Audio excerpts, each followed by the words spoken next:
Cousin ایک دوسرے سے سلام لیتے.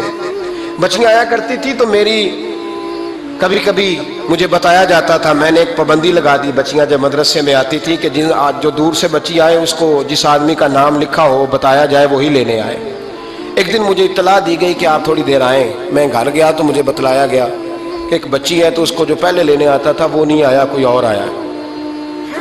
میں نے اس کے بھائی کو فون کیا کہ آپ لینے نہیں آئے. کہنے لگے یہ کزن ہے ہمارا، اس کے ساتھ بھیج دیں، آپ ہمارا ہی کزن ہے، خالہ زاد ہے. میں نے کہا یار آپ کہاں ہو؟ کہنے لگے مجھے 20-25 منٹ لگ جائیں گے. تو میں نے کہا ابھی کلاسیں بھی جاری ہیں تو آپ ہی آ جانا خود ہی. کہنے لگا سب آپ بھیج دیں، مجھے اعتبار ہے اس پہ. میں نے اس کو ایک بات کہی جو آپ کو بھی کہتا ہوں. میں نے کہا یار تمہیں اعتبار ہے تو اللہ رسول کو اعتبار کیوں نہیں؟ انہوں نے کیوں غیر محرم بنایا؟ عجیب تماشا ہے. مجھے پھپھی ذات پہ، خالہ ذات پہ، ماموں ذات پر اعتبار ہے، نبی پاک کو کیوں نہیں؟ آپ کو زیادہ پیار ہے لوگوں سے یا نبی پاک کو امت سے زیادہ پیار ہے؟ کیا مطلب تماشا ہے؟ کیا مزاج بنا لیا میں نے اور آپ؟ نبی پاک نے ایک شخص پر اعتبار نہیں کیا، فرمایا اس سے پردہ کرو. آپ نے اور میں نے کیسے کر لیا؟ نبی پاک نے خالہ ذات، پھپھی ذات، دیور پر، جیٹ پر، سالے پر، بہنوئی پر اعتبار نہیں کیا، پابندی لگا دی. تو نے کیسے کیا؟ تیرے دل میں زیادہ درد ہے، تو زیادہ دین کو سمجھنے لگا ہے، انسانیت زیادہ اچھل آئی ہے تیرے اندر. اعتبار کیا ہوتا؟ یاد رکھنا دنیا میں جتنے گھر تباہ ہوئے ان لوگوں کی وجہ سے نہیں ہوئے جن پر اعتبار نہیں تھا، ان کی وجہ سے ہوئے جن پر اعتبار تھا. گھر کا بیٹی لنکا ڈھائے، باہر والے آ کے کبھی بھی گھر میں کوئی نقب زنی نہیں کرتے، جب بھی کرتے اعتبار والے کرتے. میرے رسول پاک علیہ الصلوۃ والسلام کی وہ ازواج جن پر اللہ کو اتنا اعتبار ہے کہ رب کہتا ہے میرے محبوب کی بیویوں تمہاری جیسی دنیا میں دوسری ہے ہی کوئی نہیں. اللہ کو اتنا اعتبار ہے. لیکن ایک نابینا صحابی آئے تو حضور کی 2 ازواج بیٹھی تھی تو نبی پاک نے فرمایا پردہ کرو. یا رسول اللہ وہ تو نابینا ہے. فرمایا تمہیں تو نظر آ رہا ہے نا، تمہاری آنکھیں تو کھلی ہوئی ہیں. حضور کو اعتبار نہیں تھا. بس کر دیں. سب سے بڑا ظالم وہ ہے جو کہتا ہے مجھے بیٹی پہ اعتبار ہے. وہ ظالم ہے، وہ اپنی بیٹی کے ساتھ ظلم کر رہا ہے. جو کہتا ہے مجھے اعتبار ہے، کالج جا رہی ہے، یونیورسٹی جا رہی ہے، اکیلے آ جا رہی ہے، مجھے اعتبار ہے. یہ ظلم کر رہا ہے بچی کے ساتھ. وہ تو بچی ہے، اس کا تو ذہن کمزور ہے.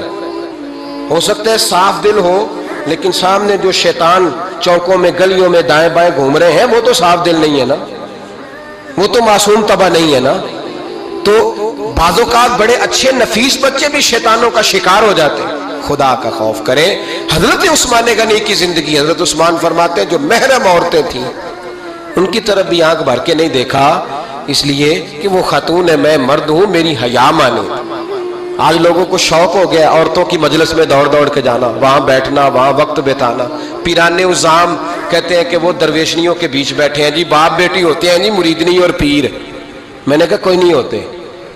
اس رشتے پر استدلال ہے. اعلیٰ حضرت فرماتے ہیں واجب ہے پردہ پیر اور مریدنی کا. یہ پردہ واجب ہے. اگر کوئی شخص اس طرح بے پردہ بیعت لے گا، بیچ میں بیٹھے گا تو اس کا تو مرید ہونا ویسے ہی حرام ہے، جائز ہی نہیں ہے. جو سارا دن تعویذ دھاگے کے لیے بیٹھا رہے اور بیویوں سے گفتگو کرتا رہے.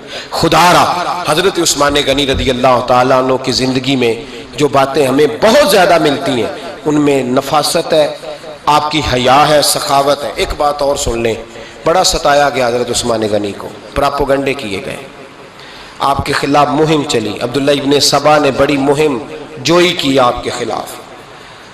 یہودیوں نے مسلمانوں کا روپ دھار کر بڑا آپ کو ستایا، تکلیفیں دیں. جی آپ اپنے رشتہ داروں کو بڑا دیتے ہیں، فرمایا کرتے تھے جیب سے دیتا ہوں، مال خزانہ سے نہیں دیتا.